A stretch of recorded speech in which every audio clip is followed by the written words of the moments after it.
Hello and welcome to Study with Saurabh YouTube channel.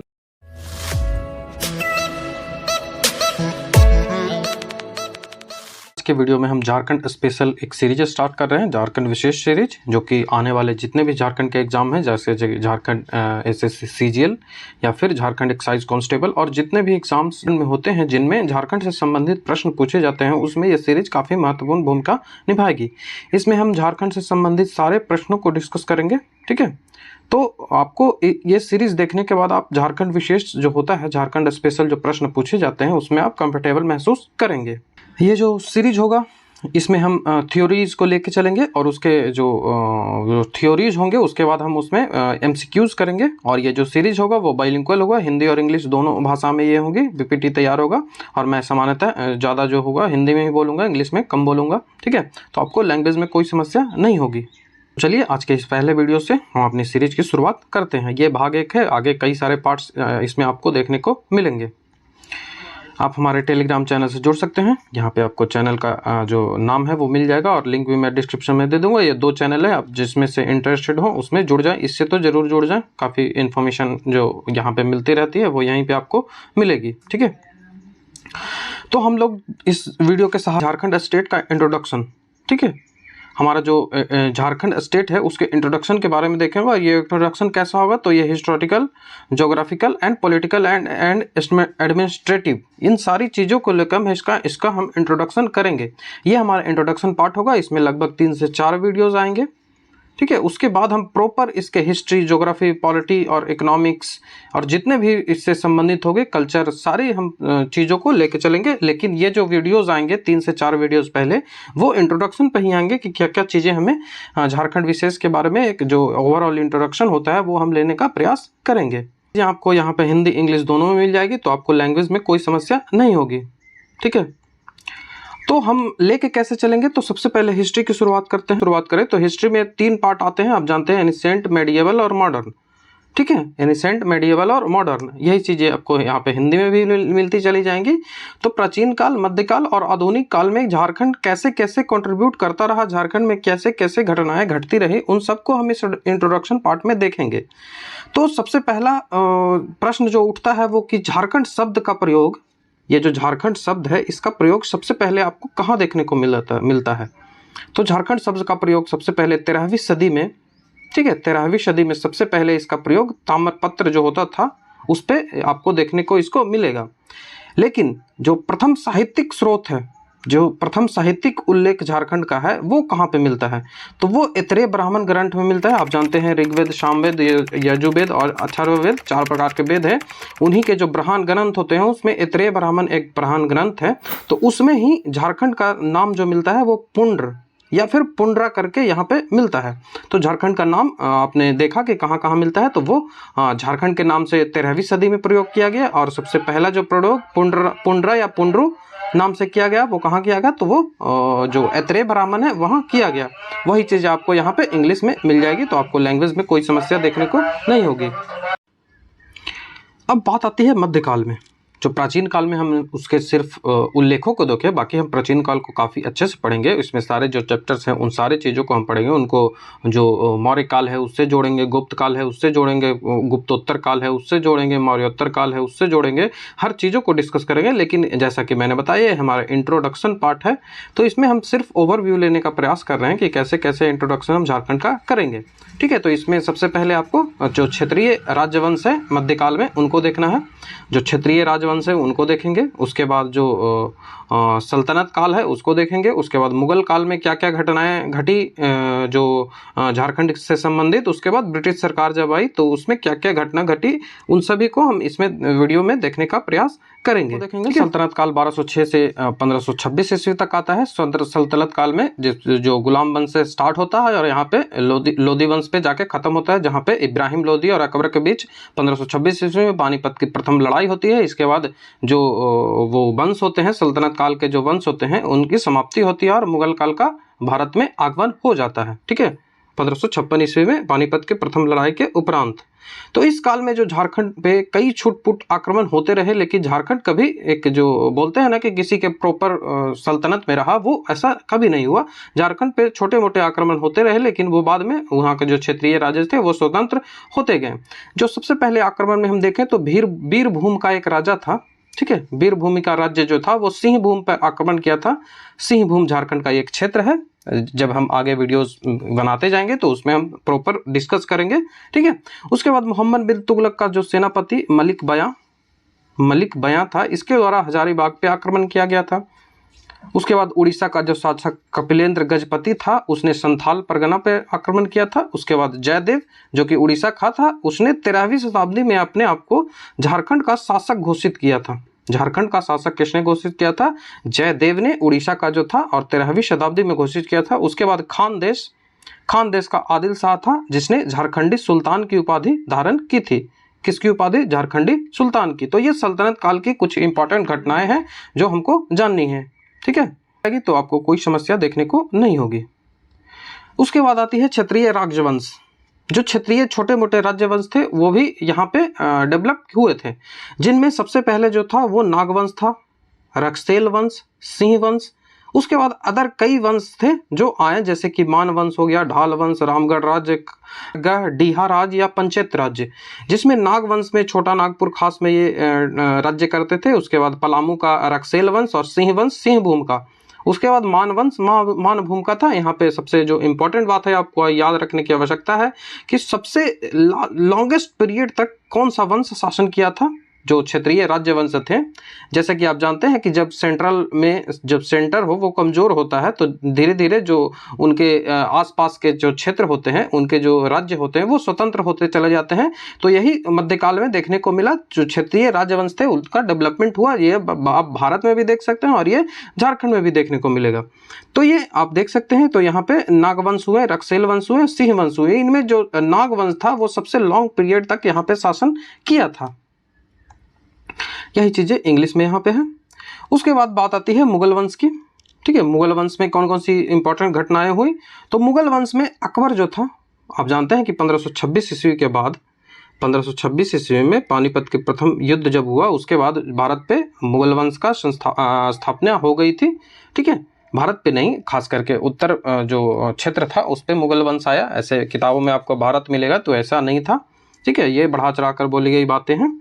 तो आपको अकबर जो था उसका झारखंड के साथ सबसे पहला संपर्क कब स्थापित हुआ? तो अकबर अपने 30वें वर्ष में, जो अपना जो 30वां वर्ष था उसका, उसमें झारखंड से संपर्क उसने स्थापित किया।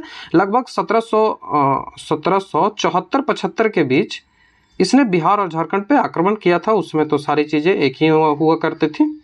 तो इस समय उसने झारखंड पर आक्रमण किया था, ठीक है। उसके बाद जो झारखंड के क्षेत्रीय राज्य थे, जो झारखंड के क्षेत्रीय राज्य थे, वो मुगल के दबाव में आकर उनको टैक्स देना स्टार्ट कर दिए, ठीक है। तो टैक्स मेन होता था, वो टैक्स देना होता था। अगर कोई राज्य है वो उसका आप आधिपत्य स्वीकार करते हैं तो वो उनको आपको टैक्स देना पड़ता है, और उसके बदले में वो आपको सुरक्षा देते हैं कि हम आप पे आक्रमण नहीं करेंगे। तो यही हुआ। आगे चल के जब अकबर ने झारखंड को अपने आधिपत्य में स्वीकार करवाया और उसमें कर देना स्टार्ट किया, लेकिन धीरे धीरे जब मुगल काल कमजोर होता गया, आप जानते हैं कि 1707 के औरंगजेब की मृत्यु के बाद उत्तर मुगल काल आया, जिसे पोस्ट मुगल पीरियड कहते हैं। उसमें जो धीरे धीरे राज्य थे उनमें जो सेंट्रल का पावर कमजोर होता चला गया, तो वो पुनः राज्य जो है वो स्वतंत्र होने लगे और कर देना बंद कर दिया। आगे चल के स्थितियां ऐसी बनती जाती है कि मराठा का आक्रमण होने लगता है। मराठा जो है वो भारत में एक प्रभुत्व शक्ति के रूप में उत्पन्न होने लगे थे, जब उन्होंने जो मुगल काल का जब विलय धीरे धीरे जो समापन होते चला गया था, तो उस समय मराठा ही जो था वो सबसे समृद्ध था। यदि मराठा के द्वारा 1761 का पानीपत का तृतीय युद्ध जीत लिया जाता तो वो स्थितियां भारत के लिए कुछ अलग होती, लेकिन मराठा का जो आक्रमण था उससे झारखंड प्रभावित हुआ भी था। 1741 से लेकर 1803 तक एक बड़ा खतरा साबित होता, लेकिन आक्रमण जो अंग्रेज था उनका आगमन हो गया। आप जानते हैं 1600 ईस्वी में अंग्रेज जो है वो भारत से व्यापार करने के लिए, ईस्ट इंडिया कंपनी के सहारे भारत से व्यापार करने के लिए भारत में आगमन किया था। तो अंग्रेजों ने तो मराठा के आक्रमण से बचाया इन्हें, लेकिन अंग्रेज खुद ही अंग्रेज जो खुद ही है वो मराठा से ज़्यादा खतरनाक साबित हुए, चाहे वो भारत है चाहे वो झारखंड राज्य है, किसी भी राज्य के लिए अंग्रेज ज़्यादा खतरनाक साबित हुए। तो मुगल काल में ये घटनाएं घटी। बाकी हम वीडियोज़ में आगे सारी चीज़ों को देखेंगे, ठीक है, लेकिन हमारा ये इंट्रोडक्शन है जैसा मैं पहले ही बता चुका हूँ। उसके बाद आता है ब्रिटिश सरकार। धीरे धीरे जब मुगल काल कमज़ोर होता गया, मराठा कमज़ोर होते गए, तो मुगल काल का आगमन होता है। तो अंग्रेज़ों ने झारखंड में पहला प्रवेश कब किया? तो 1767 ईस्वी में प्रवेश किया। लेकिन उन्हें पूर्णतः झारखंड में प्रवेश करने में, पूरी तरह से उन्हें झारखंड में प्रवेश करना था, इसमें काफ़ी समय लग गया और उन्हें 1767 से 1837 ईस्वी तक, लगभग जो 1837 ईस्वी तक इन्हें पूरा प्रवेश करने में समय लगा। जो झारखंड में ब्रिटिश सरकार थी, इन्होंने झारखंड, आप जानते हैं कि जनजातियों से भरा पड़ा है राज्य। इसमें लगभग 26% जो क्षेत्र है, 26% जो पॉपुलेशन है वो जनजाति पॉपुलेशन है। तो यहाँ पे जनजातियों को, जीवन को अंग्रेजों ने काफ़ी प्रभावित किया। उनके जो धर्म होते थे, उनके जो संस्कृति होती थी, उनको काफ़ी प्रभावित किया। उनके जो वन में रहने के अधिकारों को छीन लिया गया, वन का कटाव जो होता था उन पे काफ़ी जो है वो उनके जीवन को, इन सभी चीज़ों से अंग्रेजों ने प्रभावित किया। इसके कारण अंग्रेजों को, आपने देखा होगा कि कई जनजातीय विद्रोहों का सामना करना पड़ा, जिसके कारण अंग्रेजी ताकत कमज़ोर भी होती गई और आगे चल के जो झारखंड के कई सारे जो जनजातीय नेता थे उनका उद्भव हुआ और ब्रिटिश सरकार से इन्होंने काफ़ी लड़ाई लड़ी। वो भी अपने जो पारंपरिक हथियार होते थे, तीर धनुष गुलेल, इन सारे से उनकी लड़ाई होती थी।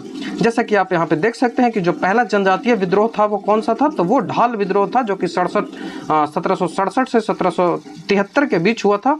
लेकिन यदि बात करें कि पहला सुसंगठित और सुनियोजित जनजातीय विद्रोह, मतलब कि जो एक प्री प्लान जो जनजातीय विद्रोह था वो कौन था? तो वो कोल विद्रोह था। ठीक है, ये आपने जो भारत का जो इतिहास मध्यकालीन पढ़ोगे ब्रिटिश सरकार का, तो वहाँ पे भी आपको ये चीज़ें मिलेंगी। ठीक है, मॉडर्न इतिहास में ये 1831 से 1832 के बीच में विद्रोह हुआ था। आगे चल के कई विद्रोह जिनमें आप देख सकते हैं, संथाल विद्रोह 1855 से 56 के बीच हुआ था। उसके बाद रिवोल्ट ऑफ 57, मतलब 1857 की जो क्रांति थी वो कब हुआ था? तो वो यहाँ पे आप डेट याद रखेंगे। 1857 की क्रांति में झारखंड की भी काफ़ी भूमिका थी। उसमें तो झारखंड और बिहार एक हुआ करता था। तो 12 जून को स्टार्ट हुआ था, इसके डेट याद रखें। 12 जून को 1857 का जो विद्रोह हुआ था वो स्टार्ट हुआ था। वो कहाँ से स्टार्ट हुआ था? तो हाउस राइडर जो थे वो, उनके द्वारा ये स्टार्ट किया गया था। जो कहाँ रहते थे? तो रोहनी विलेज के जो सोल्जर थे, हाउस राइडर, उन्हीं के द्वारा ये जो था वो स्टार्ट हुआ था। उसके बाद आगे चल के जो मुंडा विद्रोह, जिसे उलगुलान विद्रोह भी कहा जाता है, ये 1899 से 900 के बीच में हुआ, जिसमें बिरसा मुंडा की काफ़ी भूमिका रही थी। तो इन सब के बारे में हम डिटेल से चर्चा करेंगे, लेकिन ये सिर्फ इंट्रोडक्शन पार्ट है, तो हम इसमें इंट्रोडक्शन को ही देखेंगे। जब ब्रिटिश सरकार में ब्रिटिश सरकार के विरुद्ध कांग्रेस का स्थापना होता है 1895 ईस्वी में, 1885 ईस्वी में कांग्रेस की स्थापना हुई। इसके उपरांत जो राष्ट्रीय आंदोलन से झारखंड का जुड़ाव बढ़ता गया, झारखंड और बिहार के जो नेता थे उनके जुड़ाव बढ़ता चला गया और वो महात्मा गांधी और एवं अन्य जो नेताएं थे उनके नेतृत्व में आकर भारत की आज़ादी में भाग लिया। ठीक है, और अंततः 1947 ईस्वी में आप जानते हैं कि भारत को स्वतंत्रता मिली और 1950 ईस्वी में भारत एक गणतंत्र राष्ट्र बना। ठीक है, उसके बाद जो झारखंड है वो बिहार का हिस्सा बना दिया गया और उसे दक्षिणी बिहार का नाम दे दिया गया और उसे दक्षिणी बिहार के नाम से जाना जाता था। तो ये झारखंड की जो स्थिति थी उस समय थी। हुआ उसके बाद झारखंड और बिहार के रूप में जो बिहार था उसकी समृद्धि धीरे धीरे बढ़ती गई। लेकिन आप जानते हैं कि झारखंड 2000 ईस्वी में बिहार से अलग हो गया। तो ये जो बिहार से झारखंड अलग हुआ, इस झारखंड निर्माण आंदोलन की कैसे स्टार्ट हुआ, इसकी क्या भूमिकाएं रही, इनके बारे में थोड़ा सा एक ब्रीफ में नॉलेज ले लेते हैं। तो झारखंड जो निर्माण है, इसकी जो स्टार्ट हुआ, ये आरंभ कब हुआ? तो ये 20वीं सदी में सबसे पहले आरंभ हुआ। 20वीं सदी मतलब 1900 लेके 2000 तक, ये इसको 20वीं सदी बोलते हैं। तो इस सदी में आरंभ हुआ था। ठीक है, इसी सदी में 20वीं सदी में सबसे पहले जो झारखंड का निर्माण का जो आंदोलन था उसको स्टार्ट हुआ था। इसमें सबसे जो बड़ी भूमिका निभाई, कई सारे छोटे छोटे संगठन बने और आगे चलकर उन्होंने बड़े संगठनों का निर्माण किया और आगे चलकर बिहार को ये मजबूर किया कि उन्हें बिहार को झारखंड को एक अलग कर उसे एक अलग राज्य का रूप में दर्जा देने के लिए विवश किया भारत सरकार को भी, और बिहार सरकार इसके लिए राजी भी हुआ। तो जैसे कि इसमें छोटा नागपुर उन्नति समाज उसके बाद छोटा नागपुर संथाल परगना आदिवासी सभा, उसके बाद झारखंड पार्टी।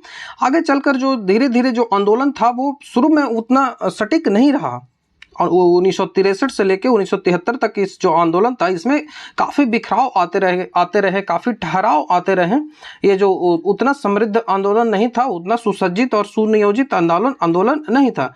लेकिन 20वीं शताब्दी का जो अंतिम चतुर्थार्ध था, जो लास्ट का जो पीरियड होता है 1975 से लेके 2000 ईस्वी तक के बीच का जो पीरियड हुआ, इसमें एक संगठन झारखंड मुक्ति मोर्चा नाम से जाना जाता है, एक संगठन जिसको झारखंड मुक्ति मोर्चा के नाम से जाना जाता है, इसने नियमित आंदोलन स्टार्ट कर दिए। ठीक है, नियमित मतलब रेगुलर आंदोलन स्टार्ट होते गए, जिसके परिणाम स्वरूप भारत सरकार को एक अलग से 1995 ईस्वी में झारखंड क्षेत्र स्वायत्तशासी परिषद की स्थापना की गई।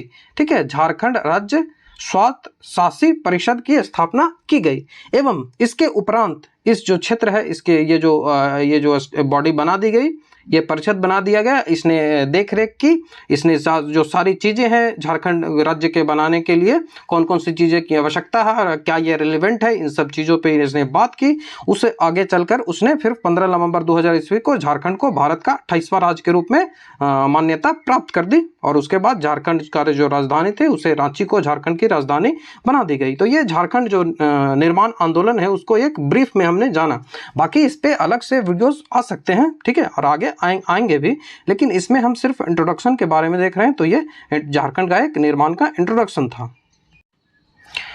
वही सारी चीज़ें आपको यहाँ पे मिल जाएगी कि 20वीं सेंचुरी में ये स्टार्ट हुआ, इंग्लिश में मिल जाएगी। छोटा नागपुर उन्नति समाज, छोटा नागपुर संथाल परगना आदिवासी सभा या झारखंड पार्टी, इन सारों ने स्टार्ट किया। जो शुरू में आंदोलन था वो स्टैग्नेशन उसमें आता गया, उसमें जो स्कैटरिंग आती गई 1963 से 1973 के बीच में, ये हमने देख लिया। जिसके बाद झारखंड मुक्ति मोर्चा ने कंटिन्यूअसली जो मूवमेंट था वो रेगुलर मूवमेंट किया, और अंततः 1975-76 में जो था उसे झारखंड एरिया ऑटोनोमस काउंसिल के एस्टेब्लिशमेंट करना पड़ा 1995 में बिहार सरकार और गवर्नमेंट ऑफ इंडिया को। उसके बाद 15 नवंबर 2000 ईस्वी को झारखंड का एक अलग स्टेट के रूप में दर्जा दे दिया गया।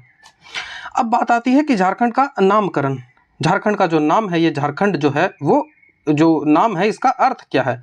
तो झारखंड को जब हम संधि विच्छेद करेंगे तो इसमें दो शब्द आते हैं, झार और खंड। झार को आप झाड़ भी बोल सकते हो, ठीक है, तो झार या खंड।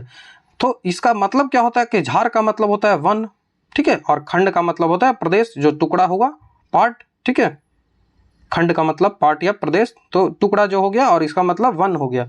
तो वन प्रदेश इसका जो अर्थ है वो हुआ करता था। ठीक है, आगे चल के जो झारखंड से संबंधित कई नामे दिए गए जिनको आपको जानने की जरूरत है, यहाँ पे मैंने उनकी लिस्टिंग कर दी है। जैसे पुंड्र या पुंड्रा में, ये मैंने बताया ऐत्रेय ब्राह्मण में पहली बार झारखंड जो है उसका उल्लेख मिलता है, और पहली बार जो आपको झारखंड शब्द कहाँ मिलता है, झारखंड का तो उल्लेख यहाँ पे दिया गया है, लेकिन वो पुंड्र नाम से दिया गया है, पुंड्र या पुंड्र नाम से दिया गया है, झारखंड शब्द का प्रयोग नहीं किया गया है। लेकिन सबसे पहला मिलता है, जैसा कि मैंने आपको बताया था कि 13वीं शताब्दी में झारखंड शब्द का पहले प्रयोग ताम्रपत्रों में किया गया था, इसको आप याद रखेंगे। उसके बाद यहाँ पे जो मुरुंड प्रदेश वायु पुराण या प्रयाग प्रशस्ति में आपको मिलता है। जो वायु पुराण है वो किससे संबंधित है, तो वो आपसे ये भी सवाल पूछा जाएगा। तो वायु पुराण गुप्त वंश से संबंधित है, ठीक है। और समुद्रगुप्त का जो प्रयाग प्रशस्ति अभिलेख है उसमें भी मुरुंड प्रदेश का उल्लेख मिलता है, जो कि जिसकी पहचान आगे चलकर झारखंड के रूप में की गई है। उसके बाद मुंड प्रदेश को विष्णु पुराण में देखा जाता है। विष्णु पुराण में जो उल्लेख झारखंड का हुआ है वो मुंड प्रदेश के रूप में हुआ है। उसके बाद कीकट प्रदेश, ये भागवत पुराण में हुआ है उल्लेख। और पशुभूमि का उल्लेख महाभारत में किया गया है। और पुंडरिक प्रदेश का भी उल्लेख महाभारत के ही जो दिग्विजय पर्व है उसमें किया गया है। उसके बाद कालिंद प्रदेश है, इसको पूर्व मध्यकालीन जो संस्कृति साहित्य है, मतलब 900 से लेके 1200 के बीच का जो क्षेत्र समय रहा, उसमें कई सारे जो संस्कृति साहित्य लिखे गए, संस्कृत में से साहित्य लिखे गए, उनमें कलिंद प्रदेश के रूप में झारखंड को नामित किया जाता है। वही सारी चीजें आपको यहाँ पे इंग्लिश में मिल जाएंगी। कई सारे जो झारखंड जो शब्द है उसका कई लेखकों ने प्रयोग किया, जैसे शम्स से सिराज अफीफ, इनको याद करना काफी मुश्किल है। तारीख फिरोज शाही में इन्होंने इसका उल्लेख किया झारखंड शब्द का। तो हम उल्लेख देख रहे हैं कि झारखंड शब्द का कहाँ कहाँ हुआ है। सलीमुल्लाह ने तारीख बंगला में झारखंड शब्द का उल्लेख किया। गुलाम हुसैन खान ने सियार उल मुख्तरीन जो बुक है उसमें इसका उल्लेख किया। और जो भक्तिकालीन कई सारे कवि थे जिसमें कबीर और मलिक मोहम्मद जैसी हुए, उन्होंने भी झारखंड शब्द का प्रयोग किया है। इसके सहारे बस इंट्रोडक्शन पार्ट को देखने का प्रयास हम कर रहे हैं। वही जो चीज़ें हैं, झारखंड शब्द का प्रयोग कहाँ किया गया है, सारी चीज़ों को आपको यहाँ पे इंग्लिश में भी मिल जाएगा, तो आपको कोई भी समस्या लैंग्वेज से संबंधित नहीं होगी। ठीक है, तो ये वीडियो पार्ट 1 का है। जो मैं वीडियोस बना रहा हूँ ये छोटा छोटा इसलिए बना रहा हूँ क्योंकि आपको देखने में आसानी होगी, आप कहीं भी इसे देख सकते हो आसानी से। तो ये भाग 1 रहा जिसमें हम किन किन चीज़ों को जानने का प्रयास करते रहे। तो इसमें हम झारखंड स्टेट का जो इंट्रोडक्शन है वो हिस्टोरिकल रूप से करते गए, और हिस्टोरिकल में भी किन किन चीज़ों पर हमने ध्यान दिया। तो हिस्टोरिकल में भी ध्यान दिया तो एनिसेंट पे ध्यान दिया, मेडिएवल पे ध्यान दिया आके, और मॉडर्न पे ध्यान दिया। ठीक है, त्रिय काल में, सल्तनत काल में, मुगल काल में और ब्रिटिश काल में, इन सब को डिटेल्ड वे में चर्चा की कि जो सल्तनत काल में झारखंड की स्थितियां कैसी रही, जो क्षत्रिय वंश थे उसमें स्थितियां इसकी कैसी रही, उसके बाद जो मुगल काल है उसमें स्थितियां कैसी रही, उसके बाद ब्रिटिश काल जो आया, ब्रिटिश सरकार आया, ब्रिटिश सरकार में उसकी स्थितियां कैसी रही, और झारखंड का निर्माण का आंदोलन कैसा रहा, इन सब बातों पर हमने चर्चा की। उसके बाद झारखंड का नाम के बारे में चर्चा की, और झारखंड के कई सारे नाम जो क्षेत्रों में दिए गए हैं उन सभी चीज़ों पे हमने इस वीडियो में चर्चा की।